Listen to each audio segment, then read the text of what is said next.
All right, greetings. Welcome. Oh my God, the hum is not fixed.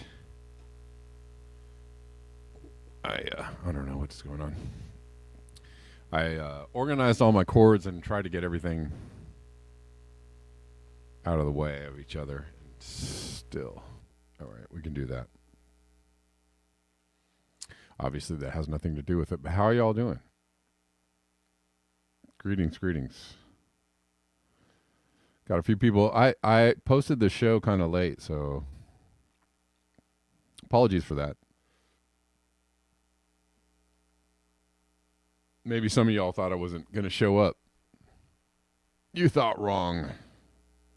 It is very wet outside. We're getting some serious rain going on. It's kind of making everything just kind of a struggle. I was trying to like smuggle my computer outside under my sweater so it wouldn't get soaked. It's really coming down quite hard. I don't know if this is another atmospheric river, but sure. Certainly feels like it. But I hope you all are enjoying your Saturday afternoon, wherever you may be.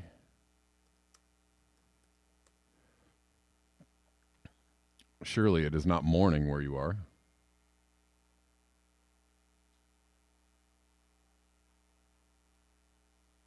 Huh. Let's look at a couple of, well, maybe I didn't want to do that. We'll just look at a couple of storm stories quickly.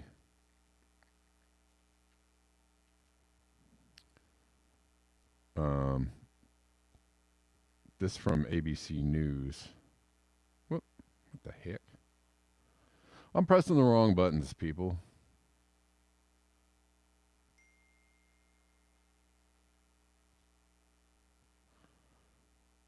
Apparently, extreme drought status nearly eliminated in California in the wake of atmospheric rivers.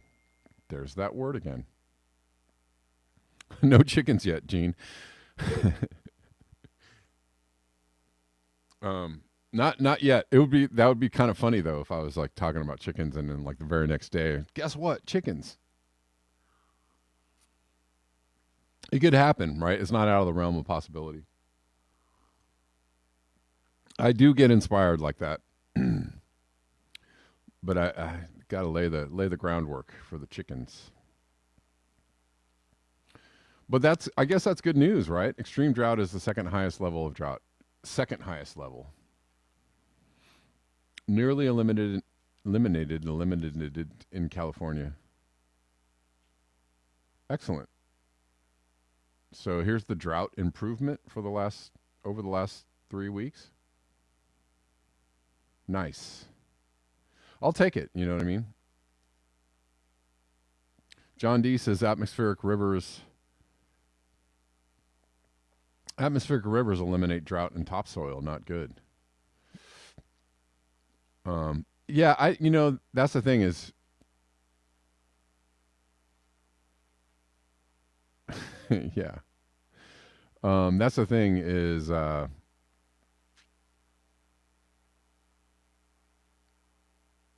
these things change quickly, right? You would think we'd get a lot of, from all this water that we're getting. It would replenish the reservoirs. It would, replenish maybe, some of the aquifer.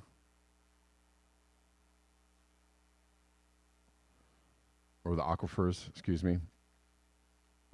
And so, as you would expect it to do. So that's good. How long will it last, though? Right? If we have an extremely warm spring or warm summer,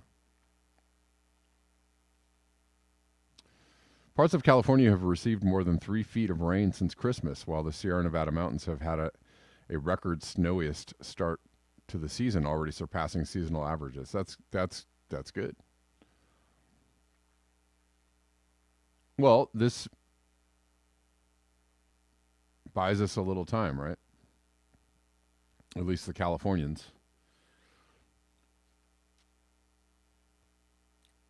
it staves off, what could be a very bad situation. It was pretty bad, right? Already, rivers down and rivers and lakes down to record level lows. We had some serious water rationing going on last summer. Not that I'm against water rationing, but they were starting to implement some rationing measures during the summer in California, and at one point, cut everybody off of at least gardening, watering their gardens for a couple weeks. And so it was getting a little tight. Had that situation continued, who knows where we would be this coming summer? So this extra water is kind of balancing things out a little bit. So I'll take it, and I'm sure several other people will take it too. What was I just reading here? Parts of California have received more than 3 feet of rain since Christmas. 3 feet. It will take several seasons at 120% to 200% the normal rain and snowfall to eliminate drought in the West. Several seasons. However, the Sierra Nevada region is already measuring between 87% and 192% of its normal precipitation for the season. So that's great. The rain is helpful, but snowpack is even more critical, even preferable, because it melts slowly and is better absorbed by the ground, and also later contributes to the water bank for the spring and summer. California is currently at 226% of its normal snowpack for this time of year, and has surpassed the normal amount that is measured on April 1st, when the snowpack is typically at its peak. That's it, guys. It's over. Climate change is over. Pack it in.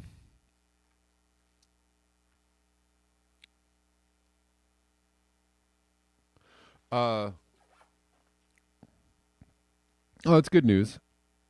It's good news. We'll just see where it goes. I like a little more normalcy in my life. So as long as this will extend, some normalcy, I'm happy about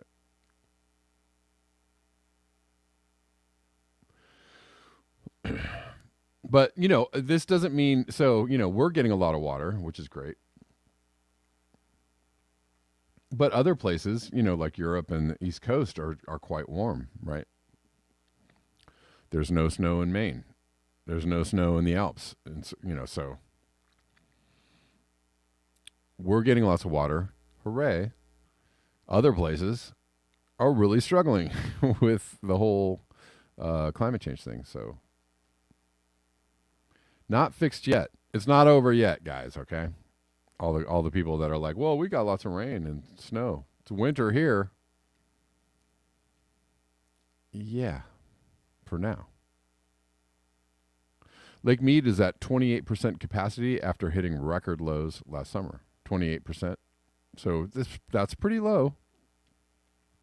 28% is pretty low.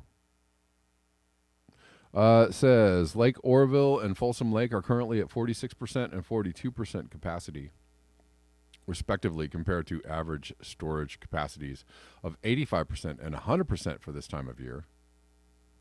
So they're still pretty low. Half.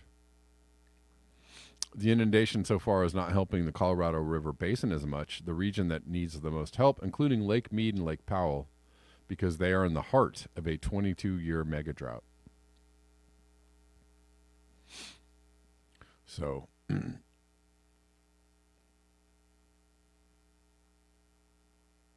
it helps some places. It helps,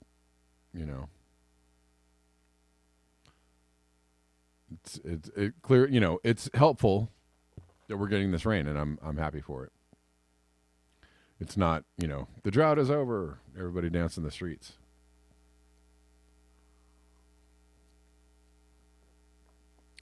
And I don't really expect it to be over. This is called a reprieve.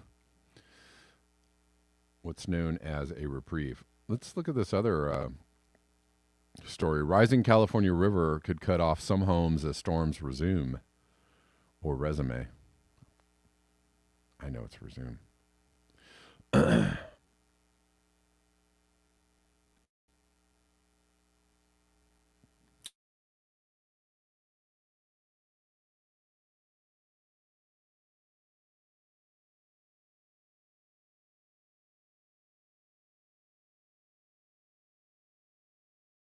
So that was weird. Lost my picture on StreamYard. That's been happening a lot. California's Salinas River began creeping over its banks on Friday morning, flooding roads leading to nearby communities where 24,000 people were urged to evacuate in the face of yet another in a series of storms that have pelted the state.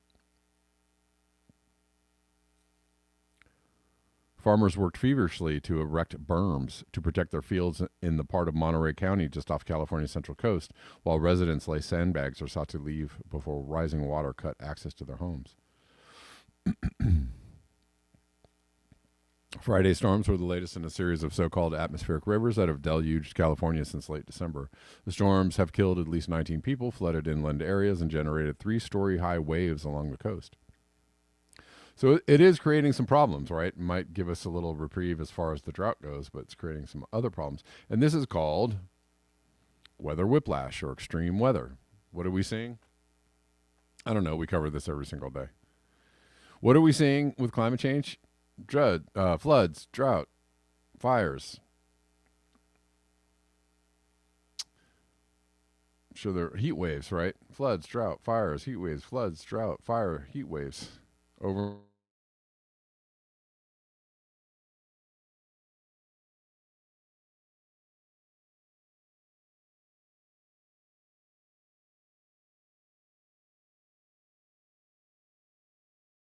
and over and over again. All right. Sorry about that, guys, if I'm getting cut off. It's kind of annoying.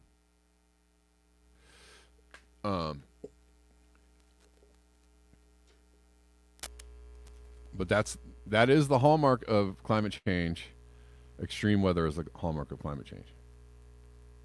So you think you're out of the woods because you got a whole lot of floods and flooding and water, I mean, just a few years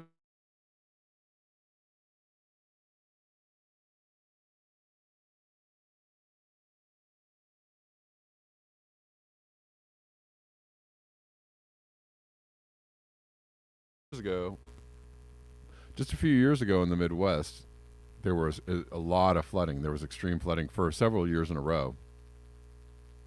Up into Canada, from Canada down to the Gulf Coast, there was summertime, just massive flooding. And what did we see last summer? The Mississippi River and other rivers mighty low. So it doesn't really mean anything, right? You get all that water, you think like, well, we got lots of water. We got all the rain. And then a few years later, where'd all the water go? Because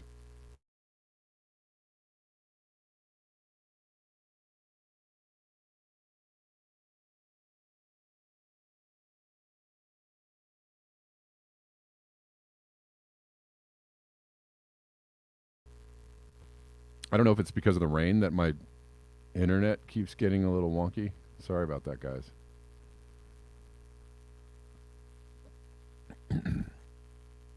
We have a warmer atmosphere. We have higher temperatures that causes more water uptake from bodies of water, oceans, rivers, lakes, etc., right?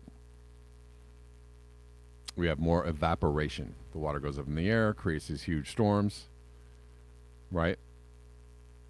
The water comes down, it evaporates much faster again, and that's why this is happening. If you want a brief scientific explanation of it.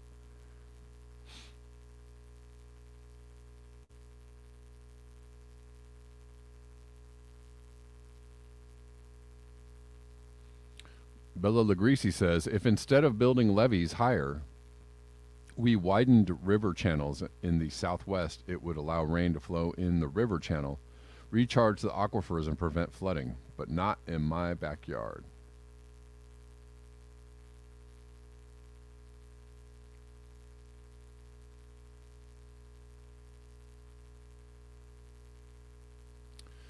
But yeah, there's some serious other consequences from all this water. The floods, the floods.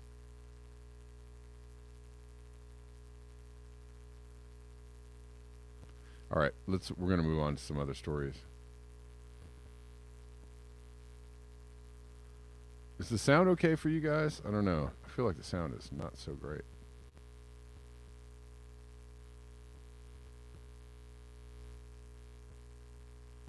We have some people hanging out on Callin. We have people hanging out on Rockfin. We have people hanging out. Oh, where did my Rockfin stream go? Hopefully it's still going. Hello.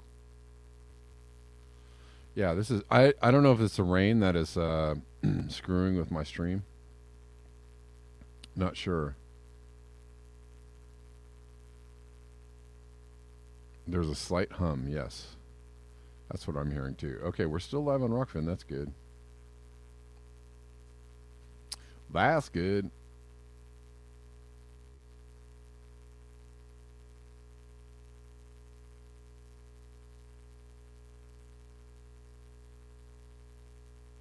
All right. Let's move on to some other stories as quickly as we can. That hum is more than slight on my end. It sounds really, really loud. GHGs. Oceans have absorbed 90% of heat energy trapped by GHGs. Didn't we just talk about this? I think we talked about this a couple days ago. The equivalent of 7 nuclear bombs exploding every single second of the year. I can't actually... It's hard to quantify or put that together in my brain, the amount of energy. I have a hard time putting those kind of numbers.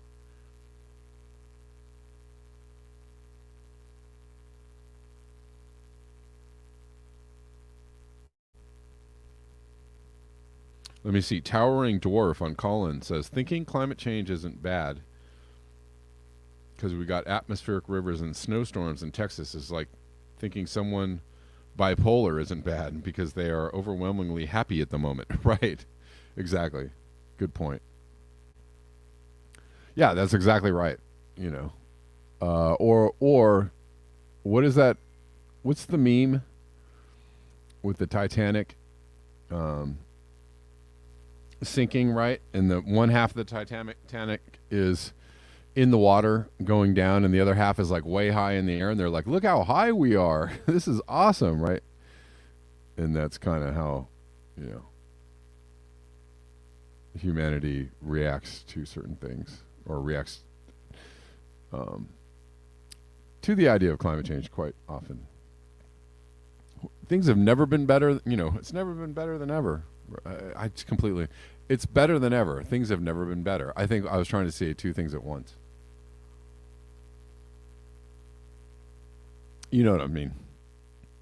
The heat of global warming will keep penetrating deeper into the oceans for centuries after greenhouse gas emissions cease. So there's that. Ocean heat content. This is from Bob Berwin. Ocean heat content reached a new record high for the 4th year in a row. I just showed you a graph of that 2 days ago.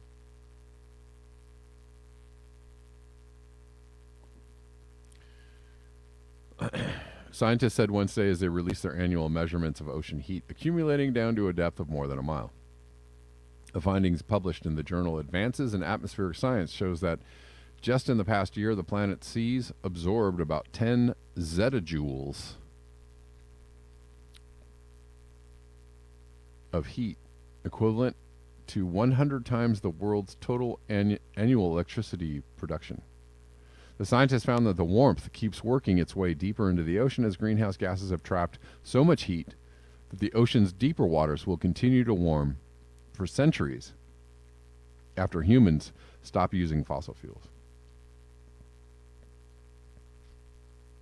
Oceans cover 71% of Earth's surface and have absorbed more than 90% of the heat energy trapped by greenhouse gases since the start of the industrial age. Dominating the global climate system, measuring their temperature is one of the best ways to accurately track how Earth's fever has kept rising since 2016 when the global average surface temperature peaked 2016 seems to be the peak for a lot of things so far, but it doesn't mean that everything's getting better. It means we hit some kind of peak. We've got a little more of a reprieve. We've gotten some reprieve for the last few years, but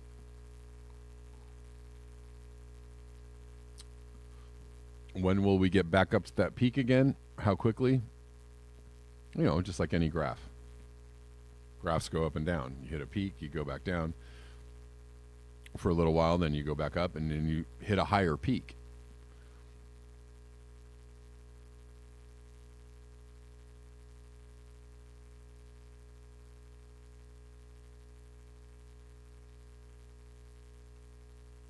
Anyways, record high ocean heat content. And this can't be good. These are serious, long-lasting, pretty much irreversible effects of climate change. Like we're not gonna suck the heat out of the oceans, right? Anytime soon. We're not gonna get the ocean heat sucking machine delivered anytime soon from DARPA or someone else. You know, these are some of the things that make climate change a bit scary to talk about, right? Because when you talk about stuff like this, it's like, well, what do you do about that? And the answer from a lot of people is like, I have no effing idea how we're going to do this, how we're going to fix this, right?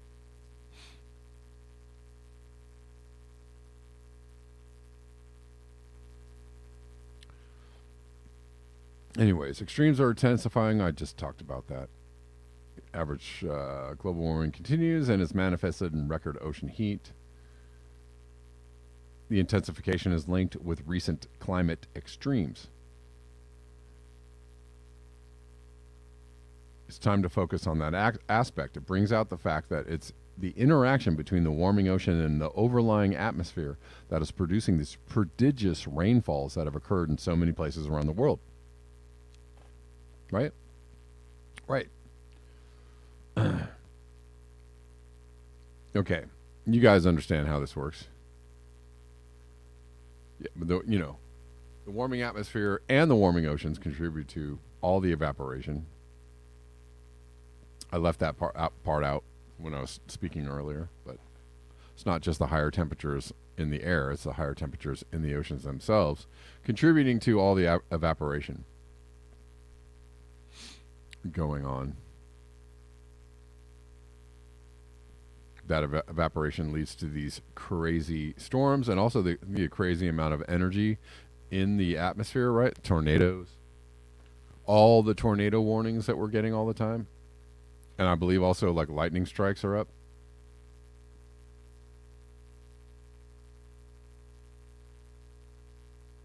Here's a little more on that story that I was talking about yesterday about the eviction of climate protesters in Germany.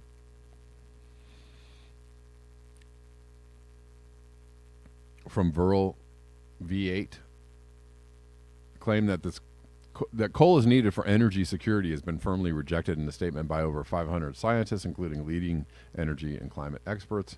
From The Guardian, German police evict climate activists trying to stop coal mine expansion. Oh, it's just a video. I'm not going to watch the video, actually. Oh, it's a short video. Let's watch the video. I don't want to watch it.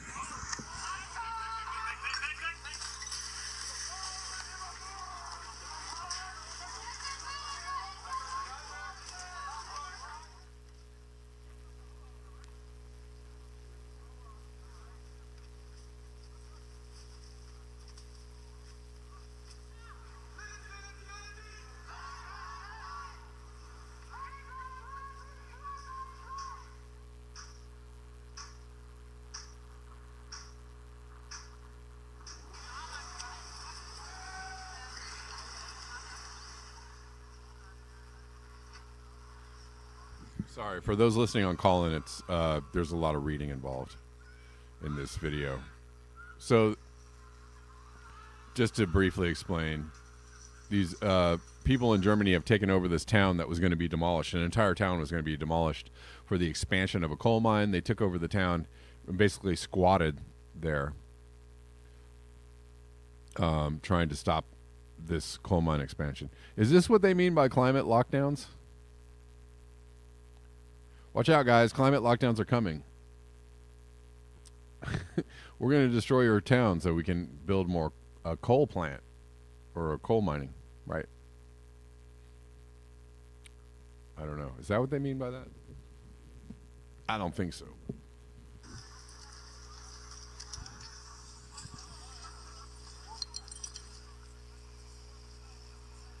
This coal is burnt. We're actually going to take down our climate goals. Our climate goals cannot be reached. So we are trying to, with our bodies, protect the climate goals. Nobody wants to be out there in the cold right now and defend a forest or a village. But I think that people have realized that they have to do that in order to secure the future of future generations.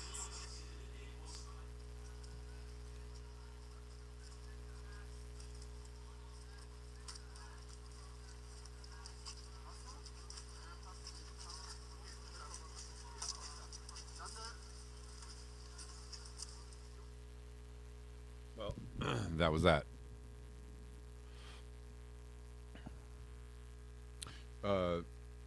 Tim says Viral V8 is Fleur Ali. So thanks, Fleur Ali, for that.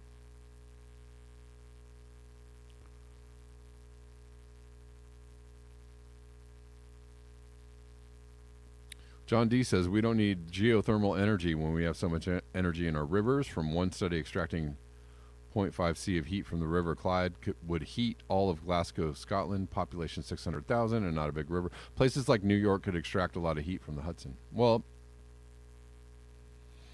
that would be fine if they were...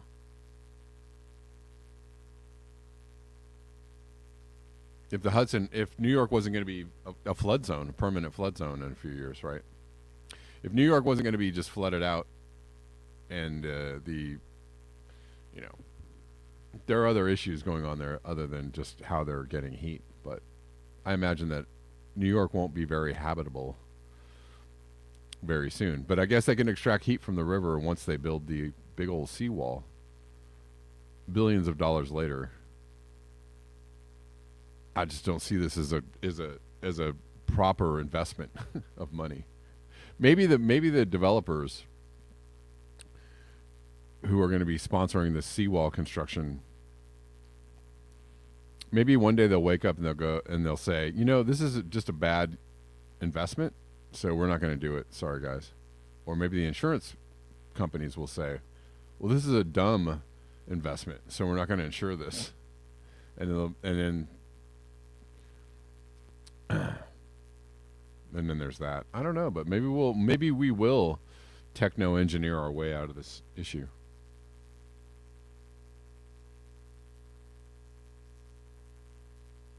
MIT has created this new cooling device using aerogel.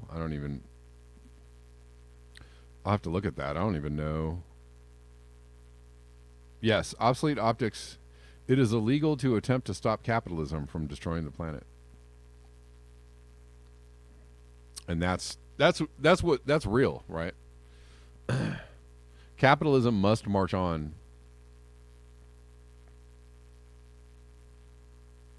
And must keep doing the capitalist things. And that's why I just, maybe there'll be climate lockdowns. I'm not saying I'm not saying it's a totally stupid idea, but it's just not a likely idea, because if you're going to lock people down because of climate change, there won't be much capitalism. Capitalism would be hard to do.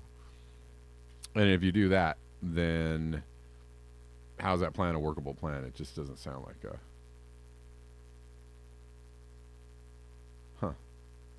A cooling device, like, what does it cool? Like the air? Is it like an air conditioner? Can it refreeze the Arctic? How's it work? I want to know more.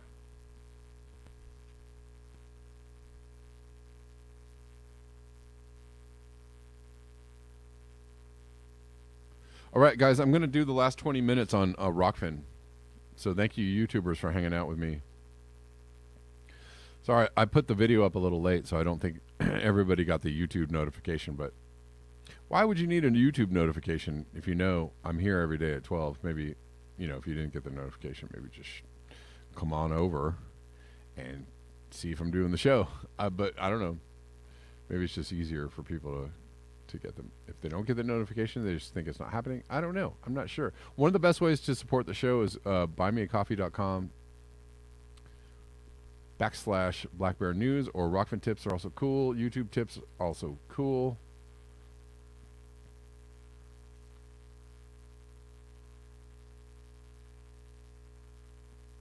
Choir Boy says, I like his larger point. We can very likely figure out ways to use excess heat where we need heat.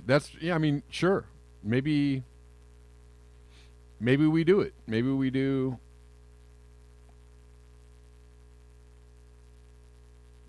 Maybe we figure it all out. Maybe we extract all this excess heat from the oceans and from other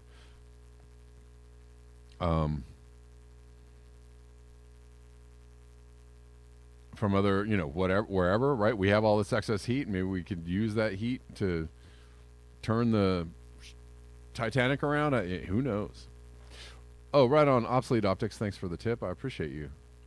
That's a YouTube super sticker. I appreciate you, man. All right, YouTubers, we'll see you tomorrow. We're going to finish up on Rockfin. And then